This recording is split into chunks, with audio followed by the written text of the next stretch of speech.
অক্সিজেনাস দেখো, আমার এই ছোট ঘরে আমি এখান থেকে একটা দরজা বানাচ্ছি। এই কারণে আমার লোলো। হ্যাঁ, না আমি কিচ্ছু আনিনি। সে কি কথা? তাহলে এনেছি বোধহয়, আমার মনে করতে পারছি না। তো যাই হোক, আমার লোলোটা সবসময় নিচে থাকে, এবার দাদা তো সবসময় ঠিকঠাক থাকে না, কি বলবো। তো আর বারে বারে ওপর নিচ করে খেতে দেওয়া, লোলোকে দিনের মধ্যে 4 বার গিয়ে খেতে দেওয়া খুব কষ্ট হচ্ছে। তাই জন্যই, কারণ লোলোকে কেন নিচে রাখা, কারণ আমাদের পিকলা টিকলা লোলোকে কামড়াচ্ছে খুব। তো যার কারণে লোলো ভয় পাচ্ছে। আজকে লোলোকে উপরে উঠিয়ে নিয়ে এসেছি আমরা। এইখানে একটা দরজা করছি যাতে পিকলা টিকলার সাথে লোলোর কোনো কানেকশন না থাকে। এখান দিয়ে একটা দরজা করবো, আর এখান থেকে সিঁড়ি বানাবো। যেখানে আমার জুতোর তাকটা তোমরা দেখেছো, জুতো রাখি যেখানটা, সেইখান দিয়ে একটা দরজা করছি যাতে লোলো ওইখান থেকে নেমে সিঁড়ি দিয়ে নেমে নিচে নেমে গেল, আবার নিচ থেকে। এটা অবশ্য ঠিক কথা যে যখন ও ও নিচে নামবে তখন আমাদের তাকে মানে তকে থাকতে হবে, বা পিকলা টিকলাকে আবার আটকে দিতে হবে, নাহলে তো ঘরের দরজার সাথে তো এটা মানে আমি ঠিক তোমাদের বোঝাতে পারছি না। হয়ে যাক, তাহলে হয়তো বুঝবে, আমি বুঝতে করার তো চেষ্টা করছি অনেক কিছু, দেখা যাক। যাতে আর এই জায়গা, এই দরজাটা আটকে দেবো, এটা আটকাচ্ছে না এইটার জন্যে, এই জিনিসটার জন্য আটকাচ্ছে না। এইটুকুনি যদি কেটে দিই তাহলে দরজাটা আটকাবে, তাহলে লোলোর পুরো অ্যাক্সেসটা এই ঘর দিয়েই হবে, এখান থেকে বেরোবে আর এখান থেকেই আবার ঢুকবে। এটাই আমার আর কি তো এখন দেখা যাক কত দূর কী হয়। এখনও দরজাওয়ালার সাথে কথা বলবো, কার্পেন্টারের সাথে কথা বলবো, কি দরজা দেব, এটাও একটা ব্যাপার।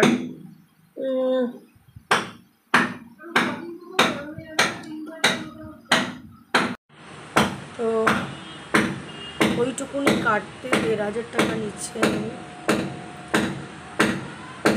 এখনও ইট লাগবে, কারণ ওটা তো অনেকটা উঁচু। এটা তোমরা যেটা দেখছো ওটা কিন্তু আমাদের মানে ঘরের সামনের ল্যান্ডিং থেকে অনেকটা উঁচু। লোলো যে উঠবে ঘরে, তার জন্য সিঁড়ি করতে হবে। সিঁড়ির জন্য লাগবে ইট, কোনো খরচা আছে।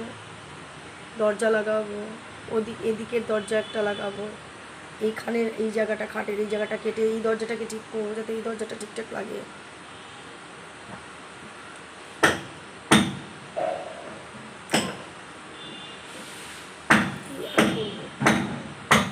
কি যে না হঠাৎ করেই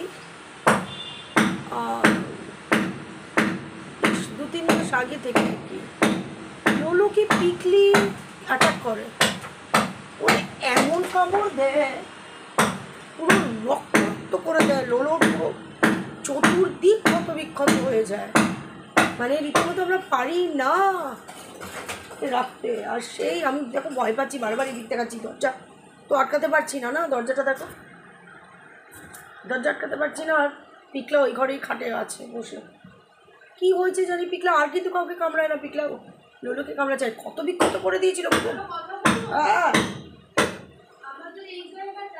কোন জায়গাটা? হ্যাঁ,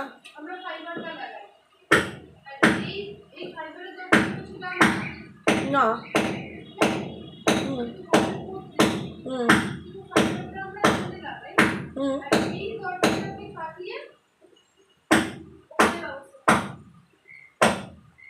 মানে ওই ফাইবারের দরজাটা তাহলে কোথায় লাগাবি বলছিস? মা ও আচ্ছা, ঘরের ভিতরে যেটা, ঘরের মানে এইটাই, এখানটা, আর এইটা খুলে ওখানে লাগাতে বলছিস, তাই তো? তাহলে কার্পেন্টারকে কাটতে হবে, কার্পেন্টারের ফোন নাম্বার নে, তাহলে তো ভালোই বলেছিস। হ্যাঁ, ওটাই ভালো হবে। কেন বলছি, তাহলে আমার কাঠের বা প্লাইয়ের এখন খরচাটা অতটা করতে লাগবে না। একটা হ্যাঁ,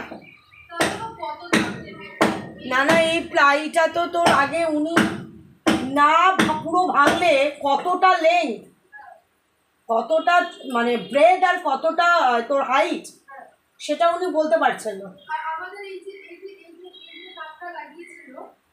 এই দরজাটা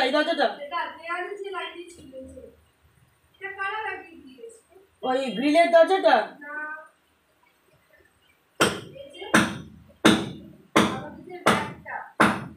র্যাকটা, হ্যাঁ হ্যাঁ হ্যাঁ, ওটা তো কে ওই দাদা কাকে নিয়ে মামা কাকে নিয়ে এসেছিল না? ওকে জিজ্ঞেস করো, ও মানুষ থাকলে তবে না জিজ্ঞেস করবি। হ্যাঁ এটা করিয়ে নি। তাহলে আমাদের কি হলো, তুই যদি মনে করিস এরকম একটা সিনটেক্সের দরজায় যেটা বাথরুমে লাগানো হচ্ছে, এটাই আমরা ভেতরে রাখি। কোনটায়?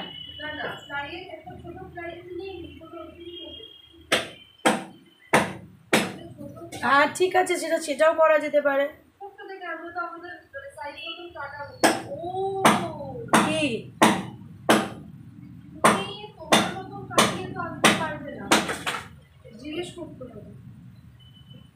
হ্যাঁ, আগে আগে আগে এইটা আগে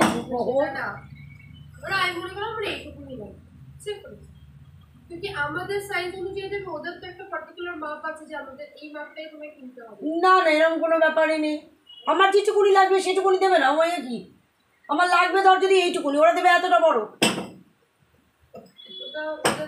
আর না হলে তুই যেটা বলবি ওটাও কিন্তু করা যায়। একটা এরকম বাথরুমের দরজা এখানে লাগিয়ে নিতে হয়, ঘরের ভিতরে। ঠিক আছে, সে দেখা যাক। আমরা এখন খুবই কনফিউজ। ব্যাপারটা হলো এমনভাবে কামড়েছে যে আমরা আর লোলোকে আর পিকলাকে কিছুতেও একসাথে রাখতে পারবো না। ইনফ্যাক্ট লোলো থাকবেই না, লোলো রীতিমতো পিকলাকে দেখলে খাবে, এটা আমরা করতে পারবো না। এতদিন ধরে লোলো নিচে ছিল। না না, সেটাও তো অবশ্যই। হ্যাঁ উনি বললেন এখানটায় যেমন উনি ফ্রেমটা উনি বললেন যদি আপনারা কাঠের দরজা লাগান তাহলে আমি এখন ফ্রেম করে কি করবো, কাঠের দরজাটা তৈরি হবে তবে গিয়ে ফ্রেম, এমনি তখনই ফ্রেম করা যাবে না।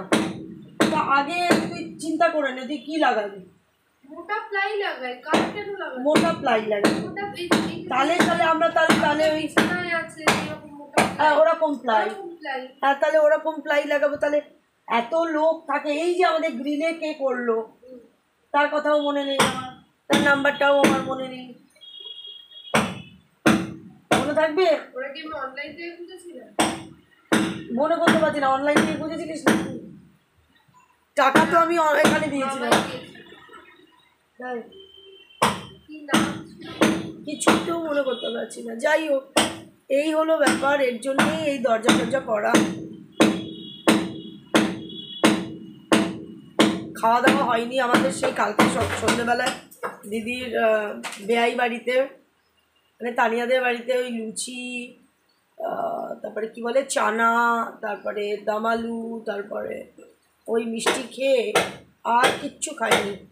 সেই সন্ধ্যেবেলা 7:30টার সময় খেয়েছি, আজকে সকালে কোনো জলখাবার খাইনি, আর আজ এখনও পর্যন্ত 2টো বেজে গেছে, কোনো খাওয়া পড়েনি আমাদের। খাবো, খেতে বসবো। তো এই হলো ব্যাপার,